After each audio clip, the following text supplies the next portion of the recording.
Guys, सबसे पहले अपनी भाषा चुनो, हिंदी या इंग्लिश। स्क्रीन पर सेटिंग्स आइकन पर क्लिक करो और ऑडियो ट्रैक में जाकर हिंदी या इंग्लिश सिलेक्ट करो। पिछले एपिसोड की शुरुआत में हमने देखा था कि यू हाव और नानक्यूज लेक के पास पहुंच जाते हैं, जिसके अंदर मिनरल वेन मौजूद है। जिसके बाद यू हाव अकेला ही लेक के अंदर चला जाता है, जहां का टेम्परेचर बहुत ही ज्यादा कम है। और जैसे जैसे यू हाव आगे बढ़ता है, ठंड का लेवल भी बढ़ने लगता है। यू हाव अपनी हेवनली आइस का इस्तेमाल करके केव के अंदर आ जाता है, जहाँ पर बहुत ज्यादा तादाद में आइस बाउंड डिवाइन क्रिस्टल्स मौजूद है। यू हाव के spirit souls Tian Meng, snow lady, Baji और बिंग बिंग भी ये देखकर बहुत खुश होते हैं। जिसके बाद बिंग बिंग यू हाव को आइस बाउंड डिवाइन क्रिस्टल्स के बारे में पूरी जानकारी देती है कि कैसे ये 10,000 साल मिस्टिक आइस केव से बनते हैं। तभी वहाँ पर जीरो रियलम जाइंट बीस्ट आ जाता है और यू हाव पर अटैक करने लगता है। लेकिन यू हाव और उसके स्पिरिट सोल्स सभी साथ मिलकर उस बीस्ट का बहुत अच्छे से सामना करते हैं, जिससे फाइनली यू हाव उस बीस्ट को हराने में सक्सेसफुल हो जाता है। जिसके बाद यू हाव सभी रेयर मेटल्स यानी आइस बाउंड डिवाइन क्रिस्टल्स को कलेक्ट करके सीधा मिस्टिक आइस एसेंस के लिए निकल जाता है, जहाँ पर हेवन एंड अर्थ की एनर्जी बहुत ज्यादा है, जिसकी वजह से वहाँ का टेम्परेचर एब्सोल्यूट जीरो से बस 5 डिग्री दूर है। वहाँ पहुंचकर ice empress Bing Bing Yu Hao को मिस्टिक आइस एसेंस दिखाती है। लेकिन यू हाव जैसे ही उसे छूने की कोशिश करता है, यू हाव को एक धक्का महसूस होता है, जिस पर बिंग बिंग यू हाव को समझाती है कि ये एनर्जी बहुत ही ज्यादा है, जो कि यू हाव के लिए लेना बहुत ही मुश्किल होगा। इसलिए सबसे पहले सभी स्पिरिट सोल्स एक एक करके इस हेवन एंड अर्थ एनर्जी को एब्जॉर्ब करेंगे और फिर लास्ट के स्मॉल पोर्शन को यू हाव अपने अंदर एब्जॉर्ब करेगा। जिसके बाद बिंग बिंग सबसे पहले जाती है और 9 आइस स्टिक्स को एब्जॉर्ब करती है। बाजी 6 और थियान मिंग 3 स्टिक्स को एब्जॉर्ब करता है। सबसे लास्ट में स्नो लेडी जाती है, जो कि 13 आइस स्टिक्स को एब्जॉर्ब करती है। और इसी बीच स्नो लेडी की भूली हुई याददाश्त भी वापस आ जाती है और अब स्नो लेडी वापस से स्नो एम्प्रेस बन जाती है। स्नो एम्प्रेस यू हाव का धन्यवाद करती है और साथ ही हमेशा उसके साथ देने का वादा करती है। स्नो एम्प्रेस यू हाव के अंदर दी टियान को भी उससे लड़ने के लिए ललकारती है। वहीं दूसरी तरफ ड्रैगन सिटी के अंदर सन मून एम्पायर के guardian hands soul engineer corps की आर्मी एंटर कर रही थी। ये आर्मी बहुत ही बड़ी और परफेक्टली ट्रेन नजर आती है। वहीं इस आर्मी के साथ गाड़ी में 2 मिस्टीरियस लोग भी साथ आए हैं। एक लेडी ने रेड कलर का बॉडी कोट पहना हुआ है, जिसका फेस भी उसी कोट से कवर है, और साथ में एक और लेडी कैप पहने हुई बैठी हुई है।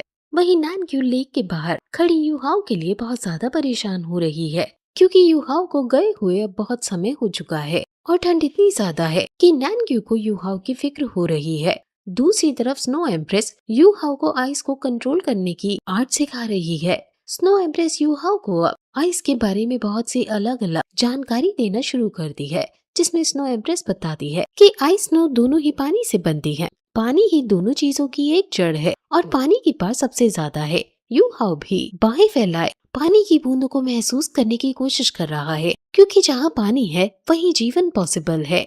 आइस और स्नो दिखने में चाहे एक दूसरे से कितने भी अलग हो, लेकिन दोनों का जन्म पानी से ही होता है। बस टेम्परेचर के बढ़ने की वजह से पानी बदलकर आइस बन जाता है।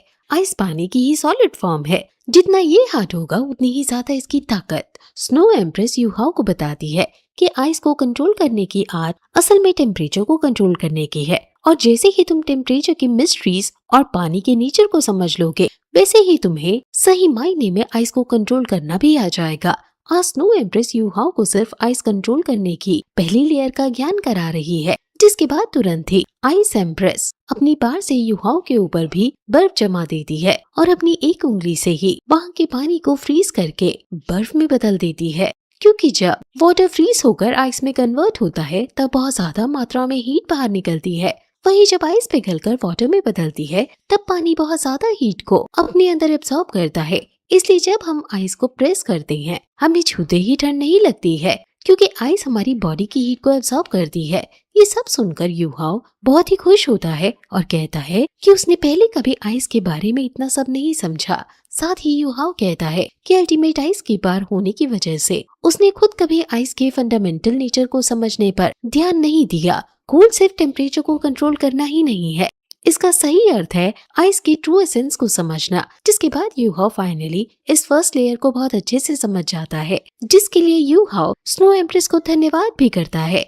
स्नो एम्प्रेस भी यू हाउ के लिए खुश होती है और उसे बताती है कि ये नॉलेज तुम्हें अपनी सेकंड सोल कोर बनाने में मदद करेगी। जिसके बाद स्नो एम्प्रेस यू हाउ से कहती है कि यहाँ का टेम्परेचर अब बढ़ने लगा है, इसलिए अब यू हाउ को जाकर बची हुई 10,000 साल मिस्टिक आइस स्टिक्स को एब्सॉर्ब करना चाहिए। यू हाउ भी बिना टाइम वेस्ट करे सीधा जाकर आइस स्टिक्स को एब्सॉर्ब करना शुरू कर देता है, जिसमें स्नो एम्प्रेस भी यू हाउ की मदद करती है। जब यू हाउ आइस स्टिक्स की एनर्जी को एब्सॉर्ब कर रहा था, तब स्नो एम्प्रेस भी मन ही मन सोचती है कि ये मिस्टिक आइस गिफ्ट्स नेचर की तरफ से गिफ्ट्स हैं। लेकिन स्नो एम्प्रेस को दुख है कि ये केव स्नो एम्प्रेस के एक्सट्रीम नॉर्थ में नहीं है।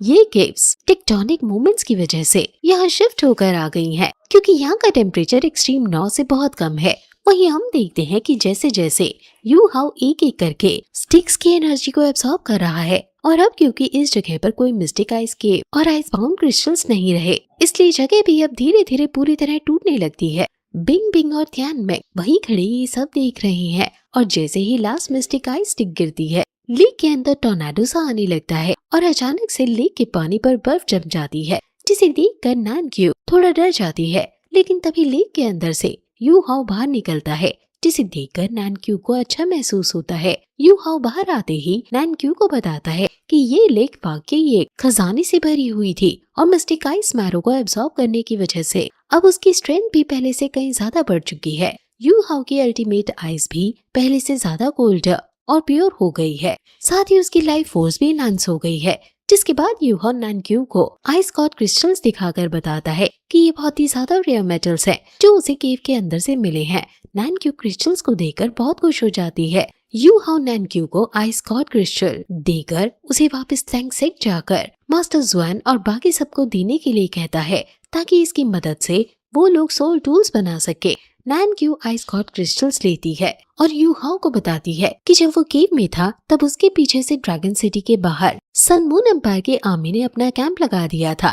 ड्रैगन सिटी जो कि एक्सट्रीम नॉर्थ की तरफ है, जहाँ पर सन मून एम्पायर का ना कोई दुश्मन है और ना कोई खतरा। फिर वहाँ सन मून एम्पायर के कैंप लगने से यू हाउ को इसमें बहुत बड़ी गड़बड़ नजर आती है। यू हाउ सोच में पड़ जाता है कि सन मून एम्पायर ने यहाँ अपने ट्रूप्स आखिर क्यों भेजे हैं, जिस पर नानक्यू कहती है कि वैसे तो वो कैंप के ज्यादा पास नहीं गई थी, लेकिन जितना उसने ऑब्जर्व किया उसके अकॉर्डिंग ये आर्मी बहुत ही ज्यादा डिसिप्लिन और स्ट्रिक्ट लग रही थी।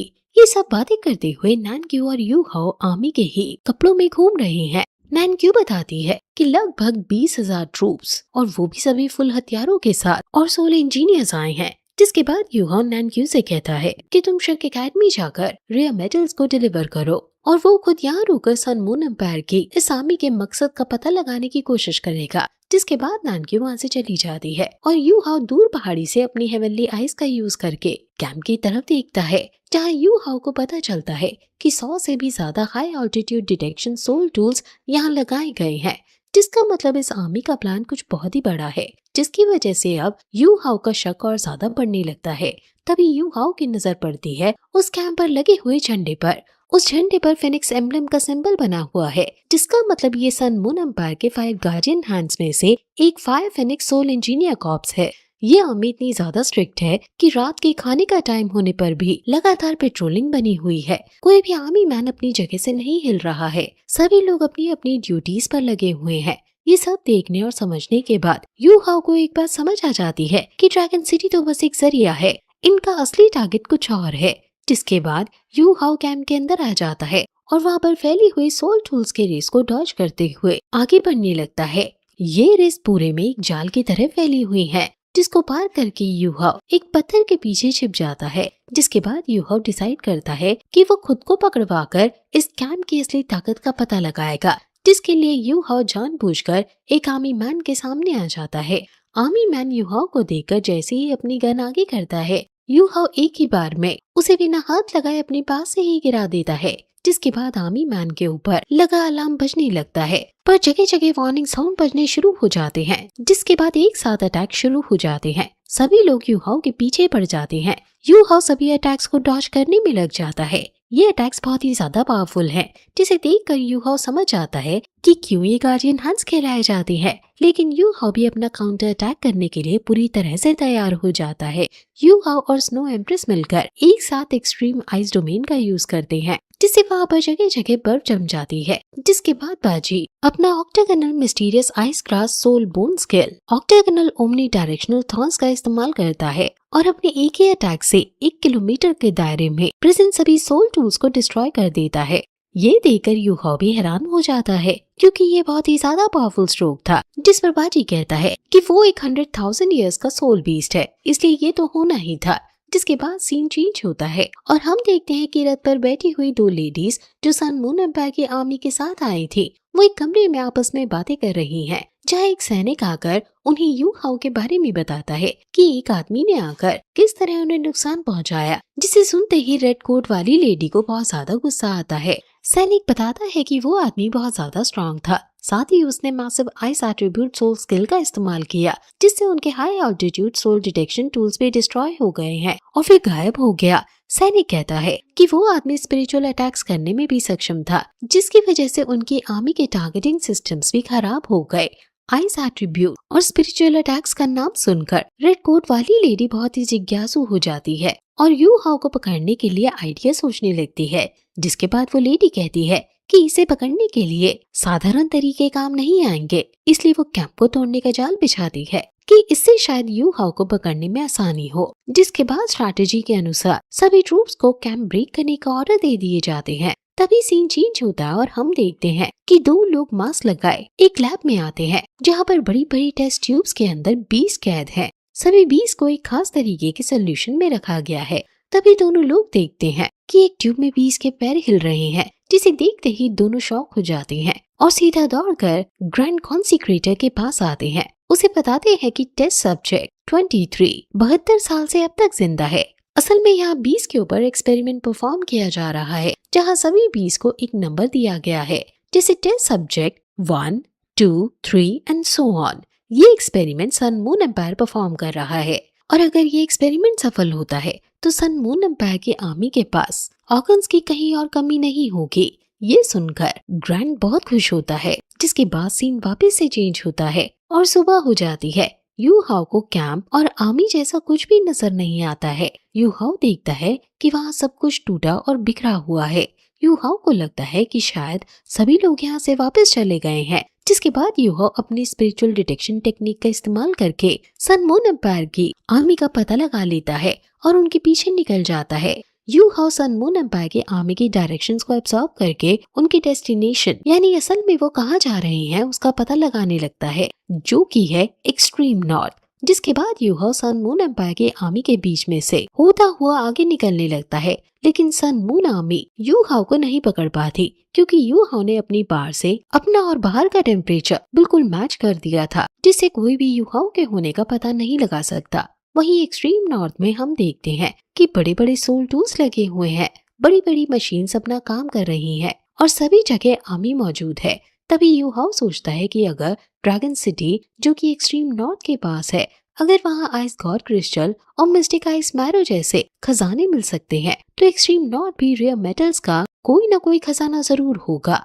और यू हाओ समझ आता है कि सन मून एम्पायर का असली मकसद एक्सट्रीम नॉर्थ के मिनरल वेन से रेयर मेटल्स को लेना है और यहाँ से इन मेटल्स को लेकर सन मून एम्पायर युद्ध के लिए खुद को और ज्यादा मजबूत करना चाहता है।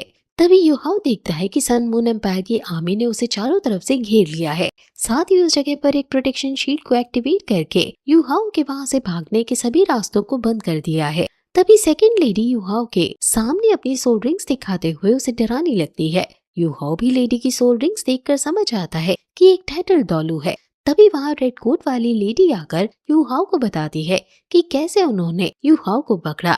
लेडी बताती है कि ये कैंप तोड़ना बस एक ट्रैप था और एक्सट्रीम नॉर्थ के इस हिस्से में जहाँ एक्सट्रीम कोल्ड है, ऐसे में हीट डिटेक्शन सोल टूल्स भी बहुत ज्यादा सेंसिटिव हो जाते हैं। और जब यू हाओ आर्मी के बीच में से अपना और बाहर का टेम्परेचर मैच करते हुए आ रहा था, तभी जैसे जैसे यू हाओ मूव कर रहा था, एयर करंट भी उसकी वजह से शिफ्ट होता है और एयर करंट के शिफ्ट होने से टेम्परेचर में थोड़ा चेंज आता, जिससे सन मून एम्पायर के हीट डिटेक्शन सोल टूल्स ने पकड़ लिया और आर्मी ने यू हाओ को पकड़ लिया। ये सब बताते ही रेड कोट वाली लेडी यू हाओ की तरफ सोल सीलिंग कफ्स को फेंकती है, जिसे पहनते ही यू हाओ की सोल पास सप्रेस हो जाएंगी। लेडी यू हाओ से कफ्स पहनने के लिए कहती है और साथ ही यू हाओ से उसका फेस रिवील करने के लिए भी कहती है। जिसके बाद यू हाओ अपने हाथ खड़े कर सरेंडर करने लगता है और जैसे ही कप्स यू हाउ के हाथ के पास आने लगते हैं, यू हाउ अपनी इल्यूजन पावर से खुद को सेकंड लेडी में बदल देता है। ये देखकर रियल सेकंड लेडी बहुत ही गुस्सा हो जाती है और यू हाउ पर अटैक कर देती है। दोनों में लड़ाई शुरू हो जाती है। वहीं आर्मी के लोग कंफ्यूज हो जाते हैं कि इसमें से असली कौन है और नकली कौन। एक लेडी कहती है कि वो नकली है, उस पर अटैक करो, तो दूसरी भी सेम चीज कहती है, जिससे आर्मी ही सही फैसला नहीं ले पाती। हमें भी यहाँ समझ नहीं आता है कि असल में यू हाउ कौन सा है। तभी सेकंड लेडी अपना रैंक 9 का सोल इंजीनियर निकालती है और इसी के साथ ये एपिसोड यहीं खत्म हो जाता है। हम आपसे जल्दी अगले एपिसोड में मिलेंगे।